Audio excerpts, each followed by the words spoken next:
So the UK has been under fire for quite a while now. Even before the pandemic, things have been going to hell in a handbasket over there as the authoritarians have gained power, controlling speech with ever greater methods. And now, last year, we saw it reach a peak where the UK government has begun arresting people for posting memes and posting about the protests that were happening in the country. These are some vile things that the UK government has been involved in. Okay, so... What do you mean I can't have any alcohol? Okay, well, I'll tell you. Okay, the time's 20 to 3, 14:40. I'm arresting you on suspicion of improper use of the Electronic Communications Network. I'm just What? 127 of the Communications Act, okay? So you do not have to say that may harm your defence if you don't mention one question, something which you later are in court.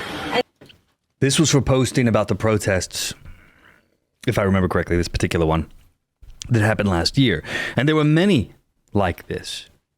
The UK government has lost their damn minds. They're moving straight towards 1984 Orwellian nightmare. I think you do say maybe given evidence. Do you understand that? So I'm actually being arrested? You're going to be arrested, okay? Right. So you got to the police station. Right. Okay, this is in relation to some comments that you've made on a Facebook page. Okay. Oh, really? Oh, it's a Police are real. Facebook crime, is it? Okay. Right. So we need to ask you some questions about that. Right. Have you got anything in your pockets, Thomas? I've got my keys. No, that's about it, I think. Keys. So, anyone who's been arrested, we can search them under Section 32 of the Police and Surveillance Act. Right. That's for dangerous items. You said I was going to be arrested under some what? Information? I'm going to be arrested for posting on Facebook. Made some comments that are offensive, obscene, and people have made a complaint about that, And that is what's happening to the UK. And there's a bunch of other things wrong with that country right now, but we won't get into it here. Instead, let's go to the current situation where the UK government is starting to brace themselves for what could be some pretty heated protests that are both ongoing and coming up. I believe there's a big protest planned for September. I'll have to look that up and report back to you on that one. But in the meantime, this is from Breitbart. England anti-mass migration protests get heated as open borders far left clash with police. Numerous protests took place on Saturday throughout England against the government scheme of housing alleged asylum seekers, aka illegal aliens, in hotels in towns and cities across the country. Very similar to what's happening here in the US, except we have a much larger population of them here. This sparked local concerns over the safety of women and girls because there were straight up rape gangs and other horrible things happening thanks to the asylum seekers.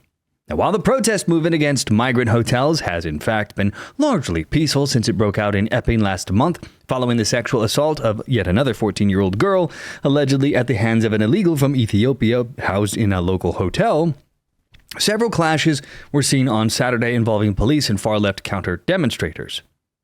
Multiple clashes between leftists and police were recorded in Bristol, one of the most left-wing cities in England.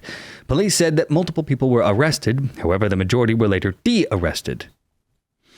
Now, according to the Times of London, police were forced to draw batons as leftists set off red flares and rushed officers in an apparent attempt to break through their line as they escorted the nativists away from the scene. Several people were thrown to the ground during the altercation. Nevertheless, only a 37-year-old woman had her arrest stand over allegedly assaulting an emergency worker. The police did not clarify if the woman was involved in the Abolish the Asylum System protest or the leftist counter demonstration. Violent scenes were also witnessed in Liverpool as police attempted to keep far-left activists from engaging with anti-mass migration protesters. A total of 15 were arrested during demonstrations in Bristol, Horley, and Liverpool. Other protests took place in Cannock, Exeter, London, Newcastle, etc., etc. Now, violence on Saturday was not merely contained to protests. However, with participants in the separate but related Raise the Colours movement of Britons putting up the Union Jack and St. George England flags facing apparent reprisals. They don't like the English flag being flown in England. This is a problem, by the way. According to GB News, a group of men were attacked in the early hours of the mornings with what has been described as a petrol bomb in Stevenage after raising England flags in the town.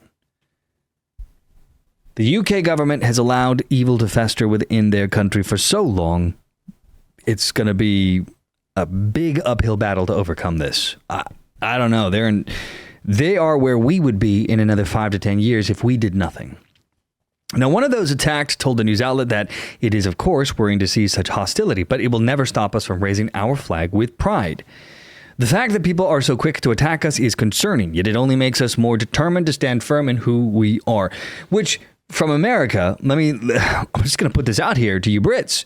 This, what you guys are experiencing, is what has been ongoing here with the attempt to delegitimize your country.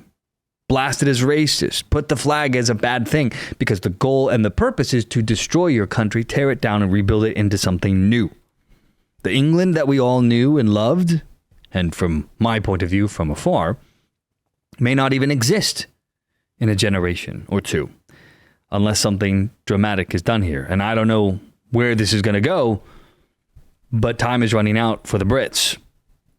Meanwhile, Breitbart writes, left-wing controlled local councils have continued to oppose the outpouring of patriotism, with Dorset Council leader Nick Ireland telling the BBC that some residents had felt intimidated over the raising of the flags.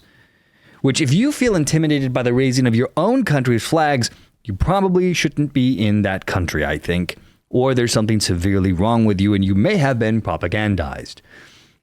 It would be naive to pretend otherwise, that the St. George flag has been co-opted by certain far-right groups to promote their agendas.